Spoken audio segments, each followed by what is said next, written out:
Hello everyone, उम्मीद करता हूँ कि आप खैरियत से होंगे। आज की इस लेक्चर के अंदर हमने F7 फाइनेंशियल रिपोर्टिंग की सितंबर दिसंबर 2024 की अटैम्प्ट का एक क्वेश्चन सॉल्व करना है। बेसिकली फाइनेंशियल रिपोर्टिंग में हमारे पास जो सेक्शन सी होता है, जिसमें हमारे पास 20 मार्क्स की वेटेज के जो दो सवाल होते हैं, उसमें से हम एक क्वेश्चन आज के इस डिस्कशन में सॉल्व करेंगे सितंबर दिसंबर 2024 की अटैम्प्ट। अच्छा, सवाल को रीड करने से पहले मैं सवाल की रिक्वायरमेंट रीड करूंगा, फिर सवाल की इन्फॉर्मेशन को रीड करूंगा। एज अ स्टूडेंट हमारे लिए एडवाइस ये होगा, एज अ स्टूडेंट हमारे लिए रिकमेंडेड ये होगा कि अगर तो आप ये सवाल बिल्कुल पहली बार देख रहे हैं तो आपने डायरेक्टली इसका वीडियो सोल्यूशन रेफर नहीं करना। पहले आपने इस वीडियो को यहीं पे पॉज करना है, इस सवाल को खुद से अच्छे से रीड करना है और खुद से एक दफ़ा अटैम्प्ट करने की कोशिश करनी है। खुद से रीड करने के बाद, खुद से अटैम्प्ट करने के बाद अगर आपसे ये क्वेश्चन ना हो तो फिर तभी आपने इसका वीडियो सोल्यूशन देखना है, अदरवाइज डायरेक्टली सोल्यूशन देखकर ऐसा कोई फ़ायदा नहीं होने वाला। एनीवे, रीड करते हैं और फिर इसे डिस्कस करते हैं और सॉल्व करते हैं। कहता है this scenario relates to two requirements, यानी कि सवाल की दो रिक्वायरमेंट्स हैं। पहले हम रिक्वायरमेंट रीड करते हैं। रिक्वायरमेंट नंबर ए में कहता है calculate using the pre formatted table provided new cred hall company adjusted profit for the year ended 31 December 2001। 7 mark की वेटेज है। तो बेसिकली सवाल की रिक्वायरमेंट के पार्ट ए को 7 मार्क की वेटेज दी गई है। इसके अंदर हमारे पास एक प्री फॉर्मेटेड टेबल के ऊपर हमें एडजस्टेड प्रॉफिट कैलकुलेट करना है। अच्छा, प्री फॉर्मेटेड टेबल आपको एग्जाम में डायरेक्टली गिवन होगा, जो भी आपका एक्सेल वर्किंग एरिया होगा, लेकिन वो कोई इतना रॉकेट साइंस फॉर्मेट नहीं है। बस एक लाइन आइटम लिखा हुआ है कि गिवन प्रॉफिट ये है और उसके अंदर हमें एडजस्टमेंट्स करके अकॉर्डिंगली एडजस्टेड प्रॉफिट कैलकुलेट करना है। देन पार्ट बी में कहता है कि प्रिपेयर न्यू क्रेडगर्ल company statement of financial position as at 31 December 2001। और पार्ट बी जिसकी वेटेज 13 मार्क्स ये है, इसमें हमें इस कंपनी की स्टेटमेंट ऑफ फाइनेंशियल पोजीशन यानी कि बैलेंस शीट बनानी है। ईयर एंड हमारा 31 दिसंबर 2001 है। अब चलते हैं सवाल की इन्फॉर्मेशन की तरफ। सवाल की इन्फॉर्मेशन में कहता है कि हमारे पास ट्रायल बैलेंस गिवन है इसी कंपनी का 31 दिसंबर 2001 पे। ट्रायल बैलेंस में हमारे पास प्रॉपर्टी आ रही है, प्रॉपर्टी की कॉस्ट, प्रॉपर्टी का एक्यूमुलेटेड डेप्रिसिएशन 1 जनवरी 2001 साल के स्टार्ट में, इक्विपमेंट की कॉस्ट और इक्विपमेंट का एक्यूमुलेटेड डेप्रिसिएशन आ रहा है साल के स्टार्ट में, financial asset, inventories, trade receivable, cash and cash equivalents, retained earning at 1 January 2001, share capital, loan payable, trade and other payable and draft profit for the year ended 31 December 2001। तो हमारे पास trial balance में कुछ numbers हमें दिए हुए हैं, कुछ numbers हमें साल के स्टार्ट में दिए हुए और हमें for the year ended 31 December 2001 का ड्राफ्ट प्रॉफिट दिया हुआ है। ऑब्वियसली इसके अंदर कुछ एडजस्टमेंट्स वगैरह होंगी। अब फर्दर इन्फॉर्मेशन को रीड करते हैं।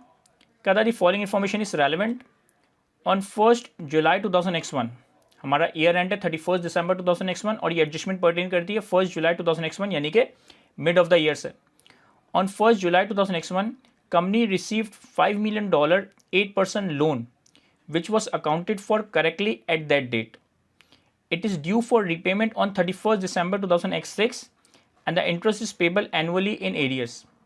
साल के मिड में हमने $5 million का लोन रिसीव किया, 8% का इस पर इंटरेस्ट है और हमने इस लोन को प्रॉपरली करेक्टली अकाउंट फॉर किया, यानी कि हमने cash debit loan payable credit कर दिया होगा।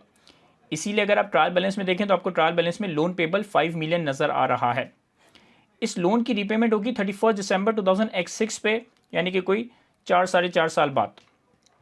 और इंटरेस्ट जो है इस पर एनुअली पे किया जाएगा, यानी कि हर साल का इंटरेस्ट हर साल के आखिर में, हमारे ईयर एंड के हिसाब से नहीं। देखिए हमारा ईयर एंड तो जनवरी टू दिसंबर चल रहा है, लेकिन लोन हमने कब लिया है 1 जुलाई पे, यानी कि जो लोन के ऊपर एनुअल इंटरेस्ट पे किया जाएगा वो लोन की पीरियोडिक ईयर के बाद पे किया जाएगा।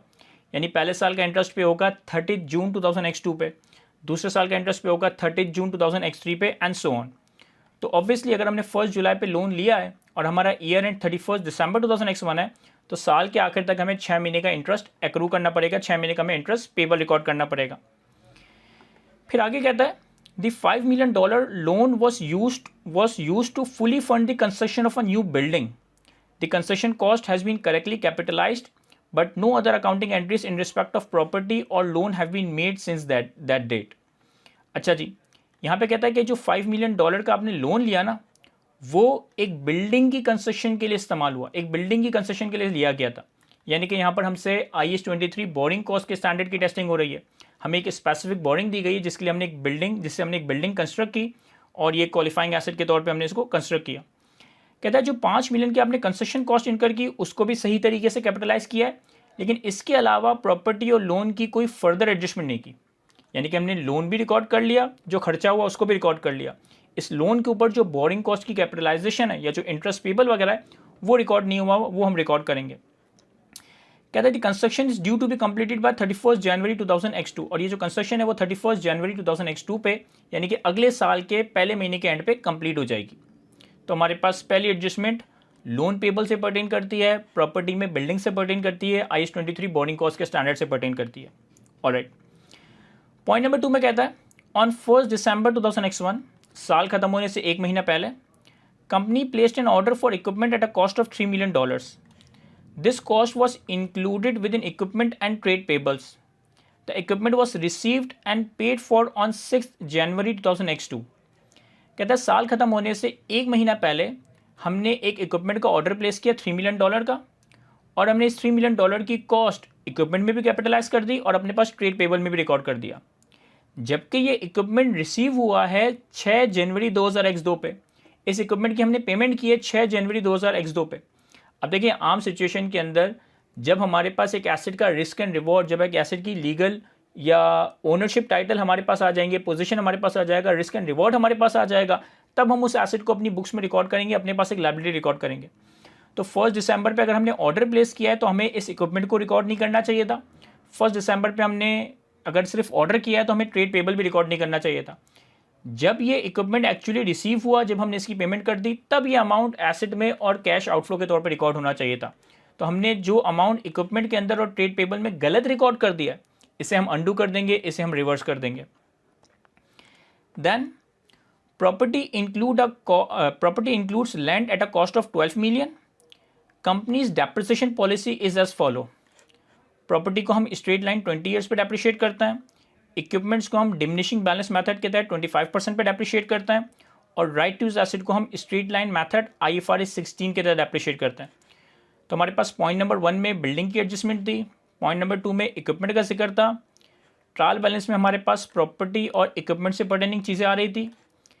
पॉइंट नंबर 3 के थर्ड बुलेट में राइट टू यूज़ का एसेट का जिक्र किया, यानी कि लीज ट्रांजेक्शन का जिक्र किया है। हो सकता है वो आगे हमें किसी एडजस्टमेंट में नजर आ जाए। ऑलराइट, पॉइंट नंबर 4 में कहता है the financial assets are 3% bond that are acquired for 3.5 million on 1 January 2001 and which company intend to keep until maturity. Transaction cost of $0.5 million were incurred. The bond were capitalized at $3.5 million and the transaction cost were expensed. अगर हम इसकी trial balance को देखें तो trial balance में हमारे पास financial asset आ रहा है 3.5 मिलियन। अच्छा, यहाँ जो हमारे पास नंबर्स दिए हुए हैं वो डॉलर्स इन थाउजेंड्स में दिए हुए हैं, ये डॉलर्स इन मिलियन नहीं है। और जो हमारे पास एडिशनल इन्फॉर्मेशन है उसमें जो फिगर्स दी हुई है वो इन मिलियंस दी हुई है। तो हमारे पास ट्रायल बैलेंस में फाइनेंशियल एसेट आ रहा है $3.5 million पे। एडजस्टमेंट नंबर 4 में कहता है कि ये जो फाइनेंशियल एसेट है ये 3% बॉन्ड है, यानी कि इसके ऊपर कूपन 3% है। 3.5 मिलियन का हमने इसको एक्वायर किया साल के पहले दिन। हमारी इंटेंट ये है कि हम इसको मैच्योरिटी तक होल्ड करेंगे, यानी कि इस बॉन्ड के कॉन्ट्रेक्चुअल कैश फ्लोस कूपन और प्रिंसिपल की रिपेमेंट है, कोई और कैश फ्लो का जिक्र किया नहीं है, और हम इसको मैच्योरिटी तक यानी कि इसके कॉन्ट्रेक्चुअल कैश फ्लोस कलेक्ट करेंगे। तो बाय डिफॉल्ट इसे हमें अमोर्टाइज कॉस्ट मॉडल में क्लासीफाई करना चाहिए। ये हमारी debt investment at amortise cost है। ट्रांजेक्शन कॉस्ट है 0.5 की। हमने क्या करा कि बॉन्ड को 3.5 पे कैपिटलाइज किया और ट्रांजेक्शन कॉस्ट को एक्सपेंस आउट कर दिया। कहता है the bond have an effective rate of 7%। Company receive the annual receipt of 105,000 on 31 December 2001 and recognize this as income. Company के पास ये जो बॉन्ड है इसका इफेक्टिव रेट कितना 7% ही हमें कैलकुलेट करके दिया हुआ है।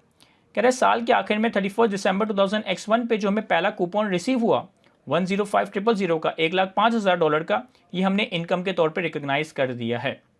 अब ऑब्वियसली जो यहाँ पे ट्रांजेक्शन कॉस्ट गलत एक्सपेंस आउट हुई, इससे हमने रिवर्स करना होगा, बॉन्ड को सही वैल्यू पे कैपिटलाइज करना होगा, अफेक्टिव इंटरेस्ट रेट के हिसाब से हमें इंटरेस्ट इनकम रिकॉर्ड करनी होगी, बॉन्ड की वैल्यू को बढ़ाना होगा। ये सारी चीज़ें कैसे होंगी ये मैं आपको सोल्यूशन में बताऊंगा। देन पॉइंट नंबर 5 में कहता है ऑन 1 जनवरी 2001, अगेन साल के पहले दिन, company entered into a 5-year lease for the equipment. The equipment had a useful life of 5 years. Company will make 5 payments of 2.4 million on 1st January each year, including on the commencement date. Using the implicit rate of 13%, present value of future lease payment after the first payment was 7.139 million. साल के पहले दिन company ने एक equipment 5 साल की lease पे acquire किया, इसकी यूजफुल लाइफ भी 5 साल ही है। 2.5 मिलियन का एनुअल रेंटल है और रेंटल इन एडवांस 1 जनवरी पे करना है। कहता है पहले रेंटल के अलावा जो बाकी के 4 रेंटल्स हैं ना 2.4 मिलियन के, उसकी अगर हम प्रेजेंट वैल्यू कैलकुलेट करें 13% के इम्प्लिसिट रेट पे तो वो 7.139 मिलियन आती है। The 2.5 million paid on 1 January was expensed and no other accounting was performed. हमने जो पहला रेंटल साल के पहले दिन लीज कमिटमेंट डेट 1 जनवरी पे किया, उसे हमने स्ट्रेट एक्सपेंस आउट कर दिया। कोई राइट टू यूज एसेट, कोई लीज लायबिलिटी वगैरह रिकॉर्ड नहीं की है। और इन्होंने हमें यहाँ पे बता दिया था कि हमने राइट टू यूज एसेट को straight line as per IFRS 16 depreciate करना है। फिर कहता है the current tax payable at 31 December 2001 was 680,000। इन्होंने हमें करंट टैक्स पेबल का नंबर कैलकुलेट करके दिया है। In the financial statement for the year ended 31 December 2001, company planned to disclose a contingent asset of 1.2 million relating to the court case. On 30 December 2001, a court ruled that company would receive only $1 million. No accounting adjustments have been made in this respect. देखो क्या कहता है जब हम पहले मतलब current year के 31 December 2001 के फाइनेंशियल स्टेटमेंट्स बना रहे हैं, तो हमने प्लान किया है कि हम एक कंटेंजेंट एसेट को डिस्क्लोज करेंगे 1.2 million relating to the court case. एक हमारा कोर्ट केस चल रहा है जिसमें हम कंटेंजेंट लायबिलिटी नहीं, कंटेंजेंट एसेट डिस्क्लोज करने का इरादा करते हैं 1.2 मिलियन का। 30 दिसंबर पे यानी कि ईयर एंड से एक दिन पहले कोर्ट ने हमारे फेवर में डिसीजन दिया, और कोर्ट ने डिसीजन क्या दिया कि हमारी कंपनी सिर्फ $1 मिलियन रिसीव करेगी। अब जब कोर्ट ने डिसीजन दे दिया कि हमारी कंपनी $1 मिलियन रिसीव करेगी, तो अब ये कंटेंजेंट एसेट नहीं होना चाहिए, ये एसेट हमारा सर्टेन हो गया, ये इनकम हमारी सर्टेन हो गई है, तो हमें $1 मिलियन से एसेट और इनकम को रिकॉर्ड कर लेना चाहिए। कहता है no accounting adjustments have been made in this regard. इस हवाले से अकाउंट्स में कोई एडजस्टमेंट रिकॉर्ड नहीं हुई है। तो अगेन सिंपल सा क्वेश्चन है, बेसिकली जो है हमसे फाइनेंशियल स्टेटमेंट की प्रिपरेशन से पर्टेन करता है। इसमें हमें एक तो एडजस्टेड प्रॉफिट कैलकुलेट करना है, दूसरा इस कंपनी की हमें बैलेंस शीट कैलकुलेट करनी है। एक दफ़ा सवाल को दोबारा से आप लोग भी अच्छी तरह रीड करें, उसके बाद फिर हम इसके सोल्यूशन को कंटिन्यू करेंगे। ऑलराइट, सॉल्व करना स्टार्ट करते हैं। हमारे पास सबसे पहले कंपनी का नाम है न्यू क्रिक हॉल कंपनी। सबसे पहले हमारे पास जो सवाल की पहली रिक्वायरमेंट थी, that was to calculate the adjusted profit for the year ended 31 December 2001। Adjusted profit for the year ended 31 December 2001। हमारे पास प्रॉफिट बिफोर टैक्स गिवन कितना है? हमारे पास प्रॉफिट बिफोर टैक्स सवाल के अंदर गिवन है 4420। ये हमारे पास ट्रायल बैलेंस में सबसे लास्ट लाइन आइटम में दिया हुआ था 4420।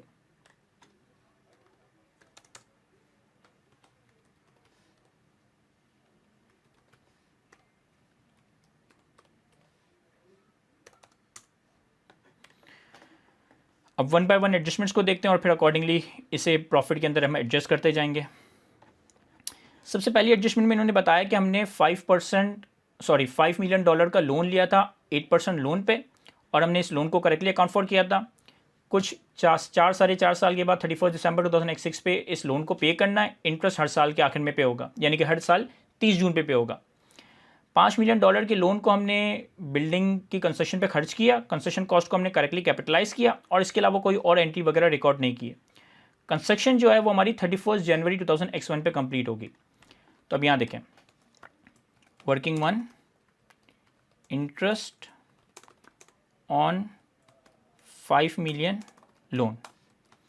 देखिए, interest on 5 million loan basically आप आसानी से कैलकुलेट कर सकते हैं। किस तरीके से? 5 मिलियन का लोन है। अच्छा, ट्रायल बैलेंस में हमारे पास $1000 में फिगर दी हुई है, तो हम अपनी वर्किंग भी सारी $1000 में करेंगे। तो 5 मिलियन डॉलर का लोन है, 8% का इंटरेस्ट है, और 1 जुलाई X1 से लेकर 31 दिसंबर X1 6 महीने का इंटरेस्ट हम एक्रू करेंगे।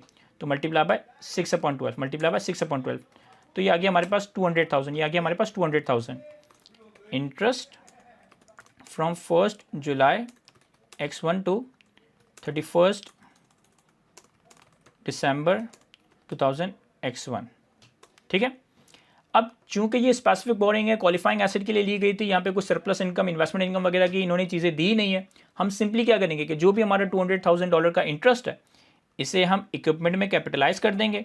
या CWIP में कैपिटलाइज कर देंगे, क्योंकि अभी इक्विपमेंट रेडी नहीं हुआ ना, तो CWIP इक्विपमेंट डेबिट कर दूंगा और इंटरेस्ट पेबल क्रेडिट कर दूंगा। कितनी अमाउंट से? 200 की अमाउंट से। इस एडजस्टमेंट में हमने capital work in progress equipment debit किया और इंटरेस्ट पेबल क्रेडिट किया, यानी कि इसका प्रॉफिट एंड लॉस पे कोई इंपैक्ट नहीं है, प्रॉफिट एंड लॉस में कोई एडजस्टमेंट रिकॉर्ड नहीं होगी। इसके बाद अच्छा पहले मैं एडजस्टमेंट देख लेता हूँ, फिर मैं बाकी एसेट्स का डेप्रिसिएशन वगैरह एक साथ कैलकुलेट कर लूँगा।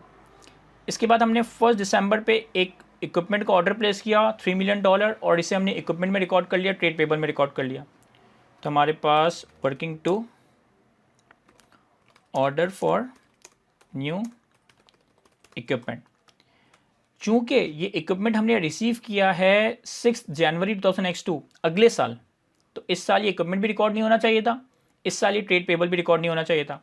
मैं सिंपली इसको एडजस्ट करने के लिए क्या करूँगा, ट्रेड पेबल को भी रिवर्स कर दूंगा और इक्विपमेंट की कॉस्ट भी रिवर्स कर दूंगा। कितने से? 3 मिलियन। 3 मिलियन से हमने ट्रेड पेबल भी रिवर्स कर दिया, इक्विपमेंट की कॉस्ट को भी रिवर्स कर दिया। देन पॉइंट नंबर 3 में हमें इन्होंने प्रॉपर्टी और इक्विपमेंट की डेप्रिसिएशन की पॉलिसी बताई है, डेप्रिसिएशन का रेट वगैरह बताया, तो हम डेप्रिसिएशन कैलकुलेट कर लेते हैं। Working 3 depreciation on property plant and equipment, और लीज एसेट का डेप्रिसिएशन हम सेपरेटली देख लेंगे। देखिए हमारे पास एक तो प्रॉपर्टी है, पहले हम प्रॉपर्टी की अगर बात करें, प्रॉपर्टी के लिए स्ट्रेट लाइन 20 ईयर्स में हमें डेप्रिसिएशन रिकॉर्ड करना है। तो हमारे पास कॉस्ट गिवन, कितनी कॉस्ट गिवन है प्रॉपर्टी की? प्रॉपर्टी की कॉस्ट गिवन है 32,500। अच्छा हमारे पास जो एडजस्टमेंट थी, ये दोनों एडजस्टमेंट हमारी, सॉरी ये जो एडजस्टमेंट थी ये बिल्डिंग से पर्टेन करती थी, मैंने गलती से यहाँ इक्विपमेंट लिख दिया, ये बिल्डिंग से पर्टेन करती है।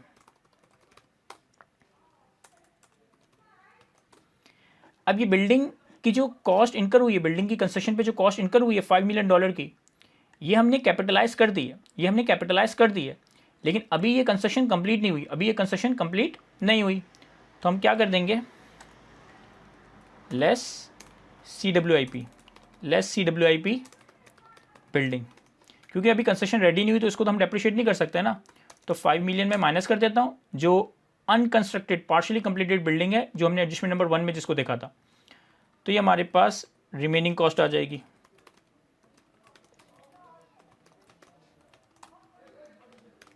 और रिमेनिंग कॉस्ट हमारे पास आ गई 27,500।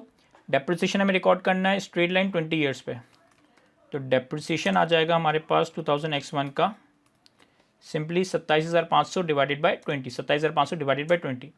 डेप्रिसिएशन की अगर मैं एंट्री बनाऊँ तो डेप्रिसिएशन की हमारे पास एंट्री क्या बनेगी कि डेप्रिसिएशन एक्सपेंस P&L में डेबिट और एक्यूमुलेटेड डेप्रिसिएशन प्रॉपर्टी क्रेडिट 1375। अच्छा यहाँ पर मैंने एक और चीज़ इग्नोर कर दी है, एक और चीज़ मिस ये कर दी है कि पॉइंट नंबर 3 में ये भी लिखा था कि प्रॉपर्टी के अंदर 12 मिलियन लैंड की भी शामिल है, प्रॉपर्टी के अंदर 12 मिलियन लैंड की भी शामिल है। तो मुझे करना ये चाहिए था कि मुझे सिर्फ CWIP नहीं बल्कि CWIP के अलावा कॉस्ट ऑफ लैंड को भी माइनस करना चाहिए था, क्योंकि लैंड तो डेप्रिशिएट नहीं होगी ना, तो लैंड को भी हम माइनस कर देंगे 12 मिलियन। तो अगर हम लैंड की कॉस्ट को भी माइनस कर दें तो हमारे पास जो प्रॉपर्टी की कॉस्ट जिसको डेप्रिशिएट करना है वो आ जाएगा 15,500। पहले मैंने ये नंबर नहीं लिखा था, लेकिन अगर हम ये नंबर भी माइनस कर दें टोटल प्रॉपर्टी की कॉस्ट में से तो ये आ गया 15,500। ये कॉस्ट है, ये कैरिंग अमाउंट नहीं है। और चूंकि हमें इससे स्ट्रेट लाइन 20 ईयर्स पर डेप्रिशिएट करना है, तो जो भी हमारे पास कॉस्ट थी उसे हमने डिवाइडेड बाय 20 करके पर ईयर डेप्रिसिएशन कैलकुलेट कर लिया, ये हमारा डेप्रिसिएशन का नंबर आ गया। देन सेकंड है हमारे पास इक्विपमेंट। इक्विपमेंट की कॉस्ट हमारे पास गिवन है, कितनी? इक्विपमेंट की कॉस्ट हमारे पास गिवन है 16,200। इक्विपमेंट के हवाले से पॉइंट नंबर 2 में हमें बताया था कि एक इक्विपमेंट जो हमने ईयर एंड के बाद एक्चुअली परचेज किया, हमने इसे ईयर एंड से पहले रिकॉर्ड कर दिया था, तो इसे हम लेस कर देंगे कॉस्ट या इक्विपमेंट न्यू वर्किंग 2। वर्किंग 2 में जो हमने इक्विपमेंट रिवर्स किया था 3,000 से, इसे मैं यहाँ से हटा दूंगा, तो ये हमारे पास एडजस्टेड कॉस्ट आ गई, हमारे पास एडजस्टेड कॉस्ट आ गई। ठीक है, यानी कि टोटल 16,200 के इक्विपमेंट ट्रायल बैलेंस में आ रहा है। इसमें से 3,000 का इक्विपमेंट ऐसा था जो कि एक्चुअली ईयर एंड के बाद परचेस किया, तो इसकी कॉस्ट को हटा दिया। अब ये बाकी इक्विपमेंट की टोटल कॉस्ट आ गई। इक्विपमेंट का हमारे पास साल के शुरू में इक्विपमेंट डेप्रिसिएशन आ रहा है 8420, तो लेस करेंगे एक्यूमुलेटेड डेप्रिसिएशन 8420, ये हमारे पास कैरिंग अमाउंट आ जाएगी 1 जनवरी 2000x1 पे। ये हमारे पास कैरिंग अमाउंट आ जाएगी 1 जनवरी 2000x1 पे। अब डेप्रिसिएशन कैलकुलेट करने के लिए हम सिंपली क्या करेंगे, 2000x1 का इक्विपमेंट के लिए उन्होंने बताया था कि डेप्रिसिएशन है डिमिनिशिंग बैलेंस यानी कि रिड्यूसिंग बैलेंस मेथड पे 25%। तो 25% से अगर हम डेप्रिसिएशन कैलकुलेट कर लें, 25% से अगर हम डेप्रिसिएशन कैलकुलेट कर लें तो ये आ जाएगा 1915। और इसकी सिंपल एंट्री क्या बन जाएगी हमारे पास, एंट्री बन जाएगी कि डेप्रिसिएशन एक्सपेंस P&L में डेबिट और एक्यूमुलेटेड डेप्रिसिएशन इक्विपमेंट क्रेडिट 1195। मैं सिर्फ चेक कर लूँ कि 25% ही लगाया, सही है, ठीक हो गया यहाँ तक। तो मेरे ख्याल है कि पहली दूसरी तीसरी एडजस्टमेंट में जो बातें थी वो सारी हमने अकाउंट फॉर कर ली है। राइट टू यूज एसेट का भी डेप्रिसिएशन हमने देखना है। देन पॉइंट नंबर 4 में इन्होंने फाइनेंशियल एसेट की जिक्र की थी, बॉन्ड की जिक्र किया था कि हमने 3.5 मिलियन के बॉन्ड परचेज किए 1 जनवरी x1 पे। 3% का कूपन था, ट्रांजेक्शन कॉस्ट 0.5 मिलियन थी और बॉन्ड को हमने 3.5 मिलियन पे ही कैपिटलाइज किया, ट्रांजेक्शन कॉस्ट को हमने एक्सपेंस आउट कर दिया। तो ये थी हमारे पास वर्किंग 4।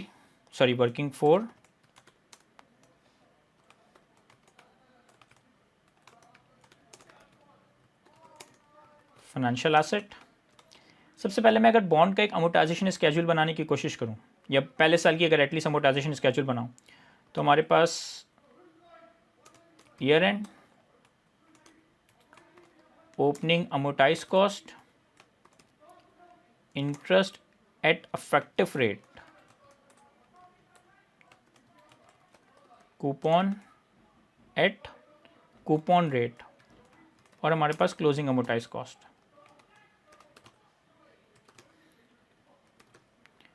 हर ईयर एंड आ जाएगा ओपनिंग अमोर्टाइज कॉस्ट 7% से इफेक्टिव इंटरेस्ट रेट, 3% का कूपन और क्लोजिंग अमोर्टाइज कॉस्ट। पहला साल है हमारा 31 दिसंबर 2001। ओपनिंग अमोर्टाइज कॉस्ट कितनी होनी चाहिए, 3.5 मिलियन का हमने परचेस किया और 0.5 मिलियन इसकी ट्रांजेक्शन कॉस्ट थी जो कि हमारी कैपिटलाइज होगी। 0.5 मिलियन हमारी ट्रांजेक्शन कॉस्ट थी जो कि कैपिटलाइज होगी, तो ये हो जाएगा 3500 प्लस 500। 3500 हमारी परचेस कॉस्ट यानी कि जो भी ट्रांजेक्शन वैल्यू हमने पे की और 500 की ट्रांजेक्शन कॉस्ट, तो ये आ गया हमारे पास 4000। इस 4000 पे 7% से हमारा interest affective interest rate record होगा। कूपन हमने कितना रिसीव किया, कूपन हमने रिसीव किया है 105। ये 105 इन्होंने बेसिकली यूँ कैलकुलेट किया होगा कि 3,500 मल्टीप्लाई बाय 3%, 3,500 मल्टीप्लाई बाय 3%, जो 3.5 मिलियन डॉलर इन्होंने पे किए, इसका 3% कूपन 105 यहाँ गिवन है। और फिर हमारे पास क्लोजिंग अमोर्टाइज कॉस्ट आ जाएगी। बस एक साल की वर्किंग काफ़ी है, आपको मल्टीपल ईयर्स की वर्किंग करने की ज़रूरत नहीं है। अब इन्होंने क्या किया है कि ट्रांजिशन कॉस्ट को एक्सपेंस आउट कर दिया है। ये लिखा हुआ, तो ट्रांजिशन कॉस्ट एक्सपेंस आउट नहीं होनी चाहिए, तो हमारी एंट्री क्या बनेगी, फाइनेंशियल एसेट डेबिट और ट्रांजैक्शन कॉस्ट जो हमने P&L में एक्सपेंस आउट कर दिए, इसे हम रिवर्स कर देंगे कितने से, $500,000, 0.5 मिलियन। दूसरा हमने ये किया है कि जो हमने कूपन रिसीव किया ना, सिर्फ उसी को एज अ इनकम रिकॉर्ड कर लिया, जबकि अफेक्टिव रेट के हिसाब से हमारी इनकम कितनी है, 280,000। हमने 105 के कूपन को तो इनकम के तौर पर रिकॉर्ड कर लिया, लेकिन एक्चुअली अफेक्टिव इंटरेस्ट रेट के हिसाब से इनकम कितनी है, 280,000। तो हमारी अगली एडजस्टिंग एंट्री क्या बनेगी कि हम interest income profit and loss में क्रेडिट करेंगे, कितने से, 280 और कूपन के डिफरेंस से, 280 और कूपन के डिफरेंस से, तो 280 माइनस 105 आ जाएगा 175। और जो भी ये एडिशनल इंटरेस्ट इनकम है over and above coupon interest income है, ये हमारी फाइनेंशियल एसेट में कैपिटलाइज हो जाएगी, तो फाइनेंशियल एसेट हमारा 175 से डेबिट हो जाएगा। मैं पहले सारी एडजस्टमेंट्स को सॉल्व कर रहा हूँ, फिर अकॉर्डिंगली मैं एडजस्टेड प्रॉफिट एक साथ कैलकुलेट कर लूँगा। देन पॉइंट नंबर 5 में भी बहुत सारी बातें हैं लीज ट्रांजेक्शन के हवाले से। वर्किंग हमारी कौन सी है, वर्किंग 5। लीजेस। अब पॉइंट नंबर 5 में क्या था कि साल के पहले दिन हमने 5 ईयर लीज पे एक इक्विपमेंट परचेज किया। इक्विपमेंट की यूजफुल लाइफ भी 5 साल ही है, यानी कि ये 5 साल पे डेप्रिशिएट होना है। 2.4 मिलियन की 2.54 मिलियन की 5 पेमेंट्स करनी है रेंटल की साल के स्टार्ट में। 13% का इम्प्लिसिट रेट यूज़ करते हुए present value of future lease payment after the first payment, पहली पेमेंट करने के बाद जो फ्यूचर पेमेंट्स हैं यानी कि 4 रेंटल्स हैं उनकी प्रेजेंट वैल्यू कितनी है 7.139। और पहला रेंटल हमने एक्सपेंस आउट कर दिया। ठीक है, हमारी यहाँ पे लीज लायबिलिटी कितनी होगी? लीज लायबिलिटी होगी 7.139। हमारे पास यहाँ पर राइट टू यूज़ एसेट कितना होगा? राइट टू यूज़ एसेट होगा 7.139 की लीज लायबिलिटी प्लस जो पहला रेंटल है 2.4 मिलियन प्लस 2.4 मिलियन। अच्छा सॉरी, हम फुल फिगर में कर रहे हैं तो हम 7139 फुल फिगर लिखते हैं और ये हो जाएगा हमारा 7139 प्लस 2.4 मिलियन। ठीक है, मैं रिपीट कर रहा हूँ, 7.139 की लीज लायबिलिटी है, फ्यूचर रेंटल्स की प्रेजेंट वैल्यू ये इन्होंने कैलकुलेट करके दी हुई है तो हमने 7139 लिख दिया। राइट टू एसेट में लीज लायबिलिटी भी आएगा और जो पहला रेंटल हमने पे किया 2.4 मिलियन का, तो लीज लायबिलिटी के अमाउंट में 2.4 मिलियन हमने ऐड कर दिया। अब हमने क्या करा है कि हमने जो पहला रेंटल पे किया है ना उसे एक्सपेंस आउट कर दिया, यानी कि हमने ये एंट्री बना दी है, ये गलत एंट्री है जो कि मैं आपके सामने प्रेजेंट कर रहा हूँ। रेंटल एक्सपेंस पीएनएल में डेबिट कर दिया और कैश क्रेडिट कर दिया, कितने से? 2.4 मिलियन से। ये रॉन्ग एंट्री है, जो कि हमने बना दी है। करेक्ट एंट्री क्या होगी? रेक्टिफिकेशन एंट्री क्या होगी? अगेन ये एंट्रीज में सिर्फ आपको समझाने के लिए बना रहा हूँ। ऑब्वियसली आपकी इस लेवल की अंडरस्टैंडिंग होनी चाहिए कि आप डायरेक्टली नंबर्स को एडजस्ट कर सको, लेकिन अगर बहुत ज़्यादा मुश्किल है तो आप एंट्री से इसकी प्रैक्टिस कर सकते हो। देखिए, सबसे पहले जो हमने रेंटल पे किया जिसे हमने एक्सपेंस आउट कर दिया, ये एक्सपेंस आउट नहीं होना चाहिए था, लीज लायबिलिटी और right to use asset record होना चाहिए था। तो एंट्री क्या बननी चाहिए थी? एंट्री बननी चाहिए थी कि राइट टू यूज़, या शॉर्ट में लिखते हैं right to use asset debit, lease liability credit. कितने से? Right to use asset debit होना था 9539 से, लीज लायबिलिटी क्रेडिट होनी थी 7139 से। और जो कैश क्रेडिट हुआ, जो कैश तो ऑलरेडी क्रेडिट हो गया है, जो हमने रेंट एक्सपेंस डेबिट कर दिया है, ये रेंट एक्सपेंस हमारा रिवर्स हो जाएगा कितने से? 2.4 मिलियन से। रेंट एक्सपेंस को हम रिवर्स कर देंगे, ये एक्सपेंस रिकॉर्ड नहीं होना चाहिए था।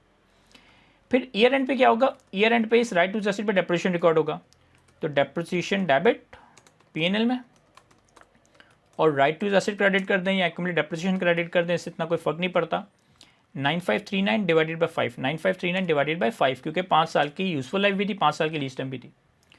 और पहला रेंटल ऑलरेडी पे हो चुका है, पहले रेंटल पे होने के बाद जो लीज लायबिलिटी रह गई है, इस पर पूरे साल का इंटरेस्ट एक्रू होगा, तो हमारे पास इंटरेस्ट एक्सपेंस पीएनएल में डेबिट और लीज लायबिलिटी क्रेडिट, कितने से? 7139।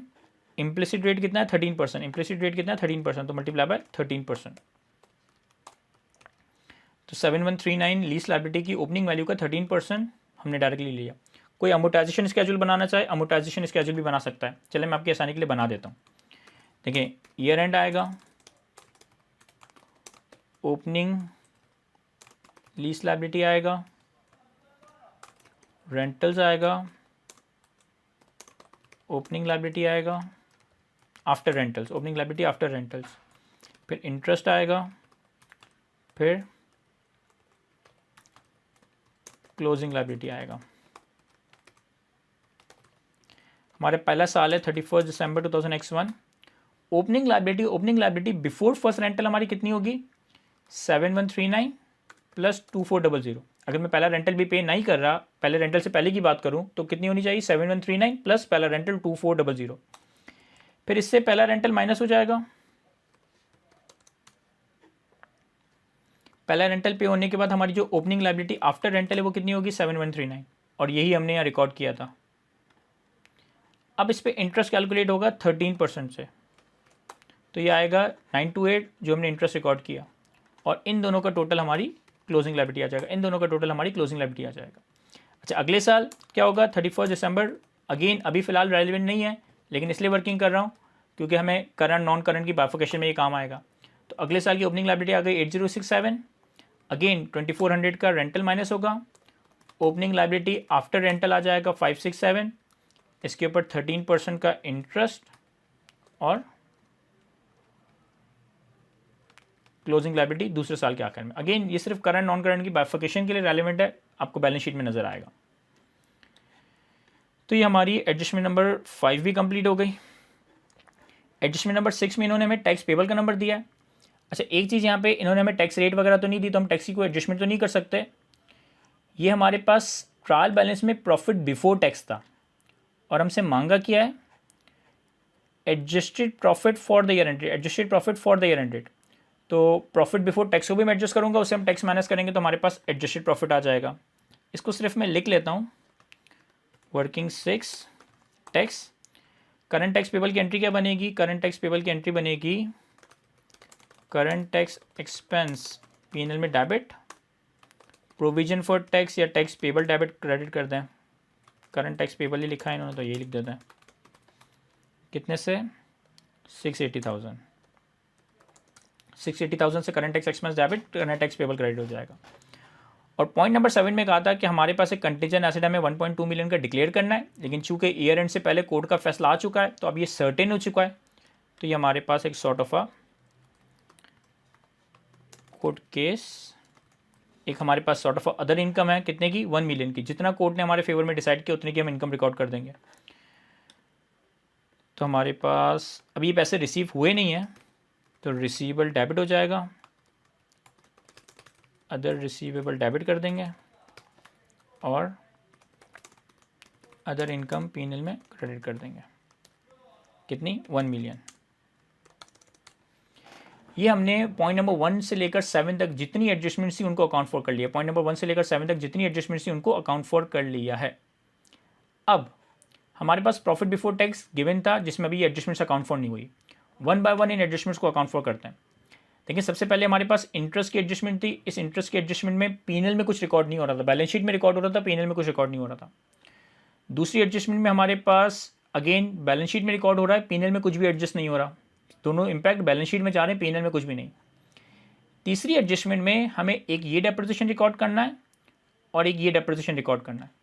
डेप्रिसिएशन ऑन प्रॉपर्टी रिकॉर्ड करना है, डेप्रिसिएशन ऑन इक्विपमेंट रिकॉर्ड करना है। ये हम रिकॉर्ड कर लेते हैं वर्किंग 3 में। लेस डेप्रिसिएशन से हमारा ऑब्वियसली प्रॉफिट कम हो जाएगा, तो डेप्रिसिएशन ऑन प्रॉपर्टी वर्किंग 3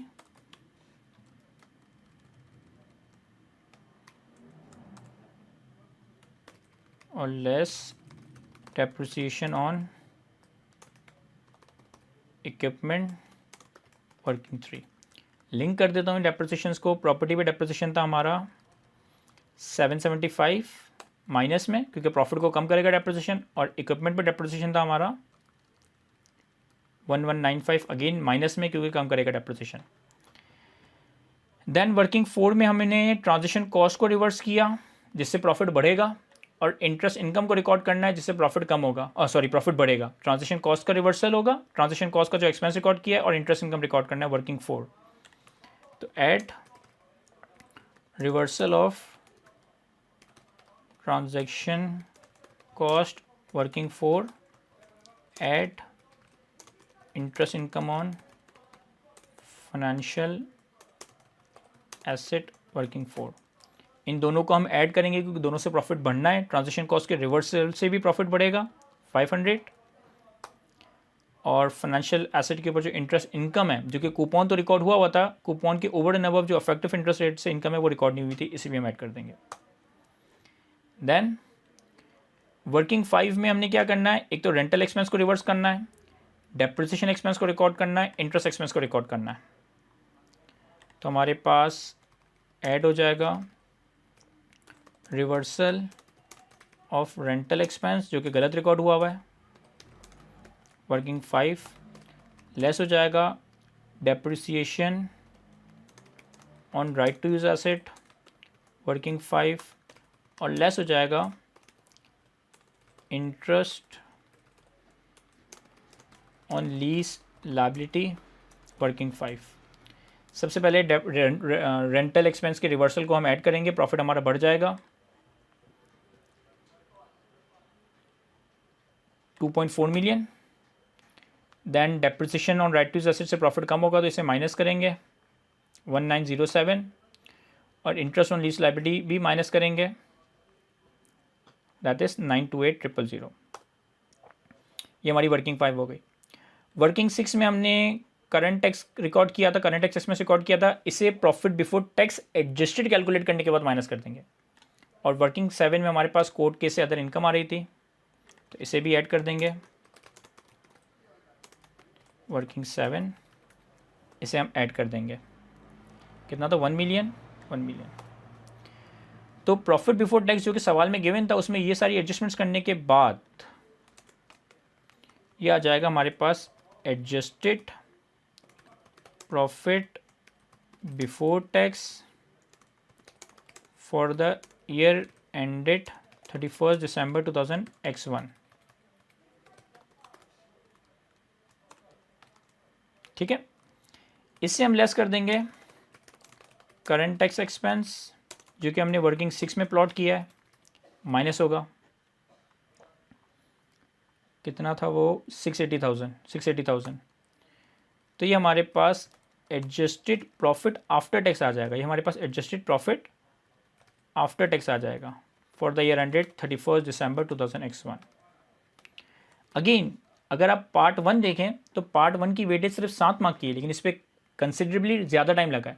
इस पर ज़्यादा टाइम लगना जस्टिफाइड है क्योंकि हमने सारी एडजस्टमेंट्स को सॉल्व कर लिया। अब बैलेंस शीट बनाने में हमें इतना कोई टाइम नहीं लगेगा, बैलेंस शीट हम बहुत तेज़ी से बना लेंगे। तो पार्ट ए हमारा सॉल्व हो गया, हमने एडजस्टेड प्रॉफिट बिफोर टैक्स भी कैलकुलेट कर लिया और एडजस्टेड प्रॉफिट आफ्टर टैक्स भी कैलकुलेट कर लिया है। अब बैलेंस शीट बनाने के लिए अगेन वर्किंग हमारी बाद में होनी चाहिए, पहले हमारे पास जो सवाल की रिक्वायरमेंट्स हैं तो सवाल की रिक्वायरमेंट के हिसाब से हमने पार्ट ए सॉल्व कर लिया। अब पार्ट बी पे आते हैं। पार्ट बी में हमारे पास न्यू क्रेग हॉल कंपनी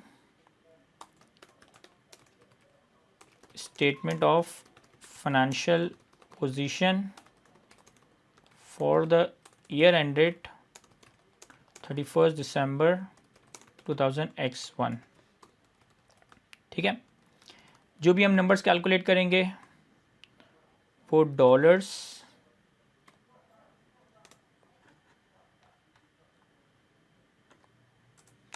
$1000 में होंगे।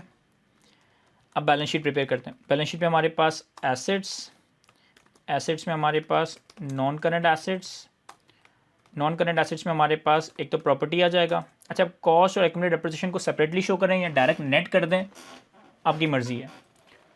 प्रॉपर्टी, अब देखिए प्रॉपर्टी में क्या क्या आएगा। 32,500 की कॉस्ट गिवन है, 32,500।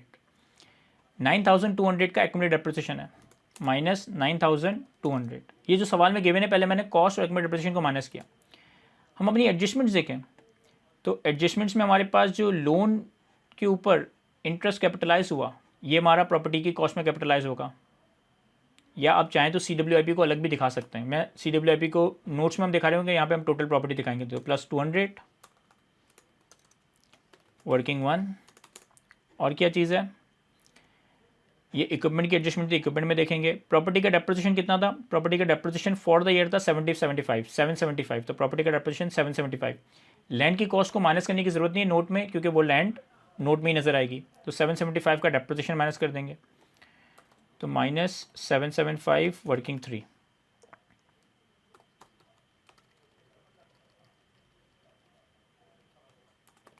देखिए मैं रिपीट करता हूँ, 32,500 की कॉस्ट हमारे पास गिवन थी, 9,200 का एक्यूमुलेटेड डेप्रिसिएशन गिवन था। बिल्डिंग में हमने क्या एडजस्टमेंट्स किए, प्रॉपर्टी में हमने क्या एडजस्टमेंट्स किए, एक तो 200 का इंटरेस्ट पेबल कैपिटलाइज किया, मैंने प्रॉपर्टी की वैल्यू को 200 से बढ़ा दिया। दूसरा ये इक्विपमेंट की एडजस्टमेंट थी, इसे इक्विपमेंट में देखेंगे। प्रॉपर्टी का करंट ईयर का डेप्रिसिएशन कितना था, प्रॉपर्टी का करंट ईयर का डेप्रिसिएशन था 775, ये हमने कैरिंग अमाउंट कैलकुलेट करते वक्त माइनस कर दिया। तो ये हो जाएगा हमारे पास 32,500 माइनस 9,200 प्लस 200 माइनस 775। इसके अंदर ये जो मैंने कैरिंग अमाउंट कैलकुलेट किया है ना, इस कैरिंग अमाउंट के अंदर लैंड की कॉस्ट शामिल है, इस कैरिंग अमाउंट के अंदर 5,000 का बिल्डिंग का CWIP भी शामिल है। इस कैरिंग अमाउंट में मैंने लैंड की कॉस्ट और बिल्डिंग का CWIP माइनस नहीं किया, वो डेप्रिसिएशन कैलकुलेट करने के लिए माइनस किया था, लेकिन यहाँ पर लैंड की कॉस्ट भी शामिल है और बिल्डिंग का CWIP भी शामिल है। देन इक्विपमेंट, अब इक्विपमेंट की कॉस्ट कितनी गिवन है 16,200। ओपनिंग इक्विपमेंट डेप्रिसिएशन कितना है 8420, तो 8420। एडजस्टमेंट्स में हमारे पास क्या था, सेकंड एडजस्टमेंट में हमें 3000 से इक्विपमेंट कम करना था, सेकंड एडजस्टमेंट में हमें 3000 से इक्विपमेंट कम करना था, तो -3000 वर्किंग 2। और इक्विपमेंट का डेप्रिसिएशन कितना था, इक्विपमेंट का डेप्रिसिएशन था 1195, तो 1195 से भी हमारी कैरिंग अमाउंट कम हो जाएगी, वर्किंग 3। ये आ जाएगा हमारे पास 16,200 माइनस 8420 माइनस 3000 माइनस 1195। देन यहाँ पे हमें राइट टू एसेट नजर नहीं आ रहा, लेकिन एक्चुअली हमारे पास राइट टू एसेट भी है। ये मेरे ख्याल हमने वर्किंग 6 में किया था,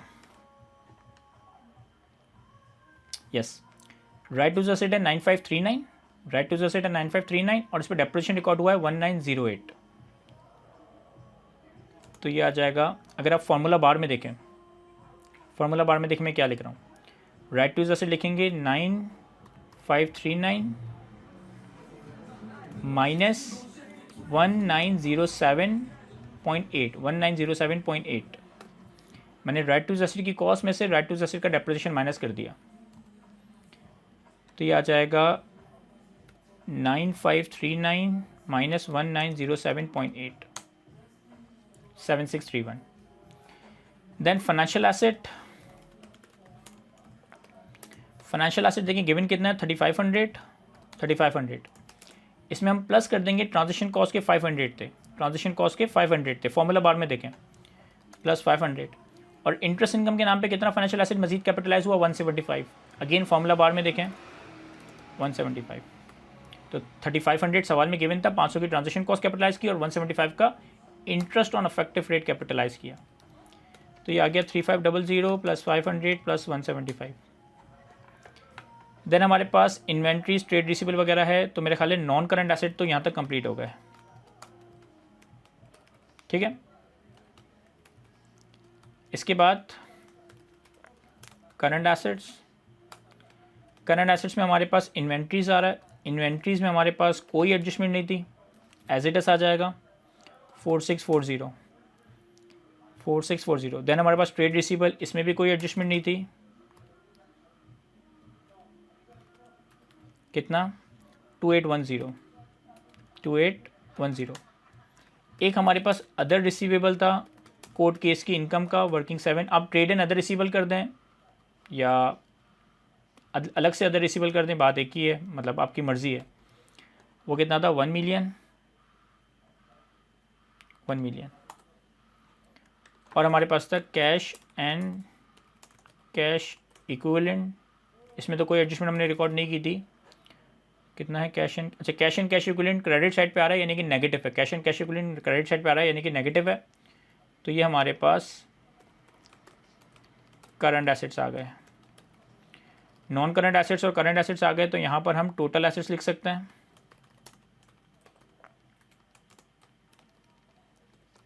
38,116 प्लस 8450, ये हमारे पास टोटल एसेट्स आ गए। अब हम आएंगे इक्विटी में, equity and liabilities. Equity and liabilities में हमारे पास शेयर कैपिटल आएगा, शेयर कैपिटल कितना है 14,000। शेयर कैपिटल के बाद हमारे पास रिटेन अर्निंग्स आएगा। रिटेन अर्निंग्स कितना है, देखिए सवाल में रिटेन अर्निंग साल के स्टार्ट में गिवन है 12,620, 12,620। और फॉर द ईयर हमने एडजस्टेड प्रॉफिट कितना कैलकुलेट किया है 3,009.13, 3,009.13, तो 3,009.13 12,620 की ओपनिंग रिटेन अर्निंग और एडजस्टेड प्रॉफिट ऐड कर दिया, तो ये आ जाएगा 12,620 प्लस 3,009.3। देन हमारे पास लोन पेबल है, कितना 5,000, सॉरी लोन पेबल तो हमारा लायबिलिटीज़ में आएगा। अच्छा, बाकी चीज़ें हमारी लाइबिलिटीज़ की है, तो ये हमारा इक्विटी का नंबर आ गया। देन फिर हमारे पास आएगा नॉन करंट लाइबिलिटीज़,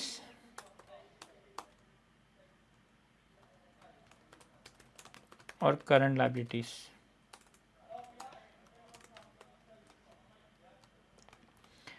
अब देखिए नॉन करंट लाइबिलिटीज़ में एक तो हमारे पास लोन पेबल आएगा, कितना 5000।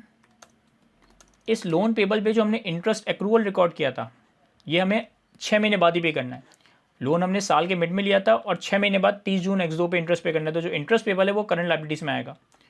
तो करंट लाइबिलिटीज़ में मैं इंटरेस्ट पेबल दिखा देता हूँ 200, ये आ रहा है हमारा वर्किंग वन से।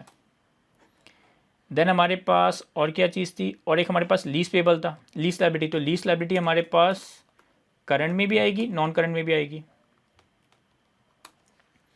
अब देखें टोटल लीज लाइबिलिटी आपकी पहले साल के आखिर में कितनी है। टोटल लीज लाइबिलिटी पहले साल के आखिर में है 8067.07। पहले साल के आखिर में लीज लाइबिलिटी कितनी है 8067.07। इसमें से 2400 2.4 मिलियन अगले साल के स्टार्ट में ही पे करने, 2.4 मिलियन अगले साल के स्टार्ट में ही पे करने। तो हम क्या करेंगे कि 2.4 मिलियन करंट में दिखा देंगे। तो 2.4 मिलियन आपके पास करंट में आ जाएगा, और ये वर्किंग 5 में हमने काम किया है। और बाकी लीज लाइबिलिटी वर्किंग 5, पहले साल के आखिर में टोटल लीज लाइबिलिटी हमारी 8067.07। फॉर्मूला बार को देखें 8067.07, और इस 8067.07 में से हमने 2400 करंट में शो कर दिया, 2400 हमने करंट लाइबिलिटी में शो कर दिया है। तो हमने सिंपली क्या करना है, नॉन करंट पोर्शन कैलकुलेट करने के लिए 8067.07 माइनस 2400 जो हमने करंट लाइबिलिटी में शो किया। देन हमारे पास ट्रेड एंड अदर पेबल है। मुझे एज सच कोई एडजस्टमेंट, हाँ ट्रेड एंड अदर पेबल में एक 3000 रिवर्स करना था। ट्रेड एंड अदर पेबल सवाल में गिवन है ट्रेड एंड अदर पेबल 5780, और 3000 हमने ट्रेड एंड पेबल को रिवर्स करना था जो इक्विपमेंट से पर्टेनिंग एडजस्टमेंट थी वर्किंग 2 में। तो ये हो जाएगा 5780 माइनस 3000। इसके अलावा हमारे पास ये हमने प्लॉट कर दिया, ये हमने प्लॉट कर दिया, 3000 निकाल लिया था इक्विपमेंट की कॉस्ट से, यस। डेप्रिसिएशन हमने प्लॉट कर दिया है, फाइनेंशियल एसेट को सही कर दिया है, लीज से पर्टेनिंग दोनों चीज़ें रिकॉर्ड कर दी। करंट टैक्स पेबल रिकॉर्ड करना है 680 वर्किंग 6 में।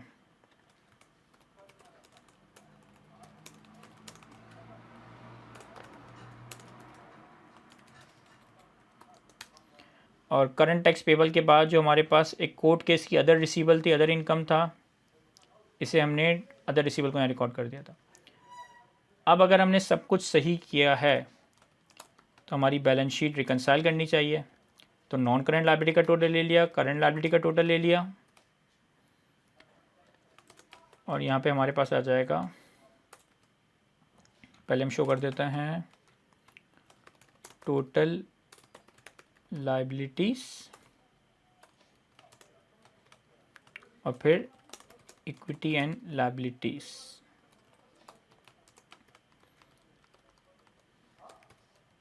तो टोटल लायबिलिटीज़ आ जाएगी 10667 प्लस 6060, और इक्विटी एंड लायबिलिटीज़ आ जाएगी इक्विटी 29629 प्लस 16727। तो ये आ गया 46356। एसेट का टोटल हमारा कितना था 46566, इक्विटी एंड लायबिलिटीज़ का टोटल आ रहा है 463566। अगर हम इन दोनों का डिफरेंस देखें, क्योंकि डिफरेंस से ही हमें आइडेंटिफाई होगा कि हमने क्या चीज़ मिस कर दी है, तो डिफरेंस आ रहा है हमारे पास 209 का, डिफरेंस आ रहा है हमारे पास 209 का। 209 की कोई एडजस्टमेंट, हाँ देखिए कैश एंड कैश इक्विवेलेंट है 210 का क्रेडिट, ये हमने शो नहीं किया। तो मैं करंट लायबिलिटीज़ में ही बैंक ओवरड्राफ्ट या कैश एंड कैश इक्विवेलेंट लिख दें, कितना है 210। ये टोटल अपडेट करेंगे, ये टोटल हमने अपडेट किया, तो ये बहुत ही इममटीरियल डिफरेंस रह गया 0.17, जो कि चूँकि मैंने यहाँ पे फिगर्स पंच किए, लिंक नहीं कि मैंने पंच किए, तो ऑब्वियसली मैंने राउंडिंग ऑफ कर दी है। मतलब मेरे पास सिर्फ 2 डेसिमल पॉइंट्स तक नंबर नज़र आ रहे हैं, ये मल्टीपल डेसिमल पॉइंट्स हैं। अगर मैं इन सारी नंबर्स को लिंक कर दूंगा एडजस्टमेंट से, ये डिफरेंस हमारा 0 हो जाएगा। तो यहाँ तक फाइनली हमारा ये क्वेश्चन कंप्लीट हुआ जाता है। आई होप कि मैं आपको अच्छे से एक्सप्लेन कर सका हूँ। पहले हमने एडजस्टेड प्रॉफिट कैलकुलेट किया, फिर हमने पूरी बैलेंस शीट प्रिपेयर की। जितने भी नंबर्स हमने यहाँ पे प्लॉट किए, मैंने कोशिश की है कि हर नंबर्स को मैं प्रॉपर्ली वर्किंग से रेफ़र करूँ। तो यहाँ तक फाइनली हमारे ये सवाल कंप्लीट हुआ जाता है। आई होप कि मैं सारी चीज़ आपको अच्छे से एक्सप्लेन कर सका हूँ। आज की गुफ्तगू को यहीं तक रखता है। Thank you.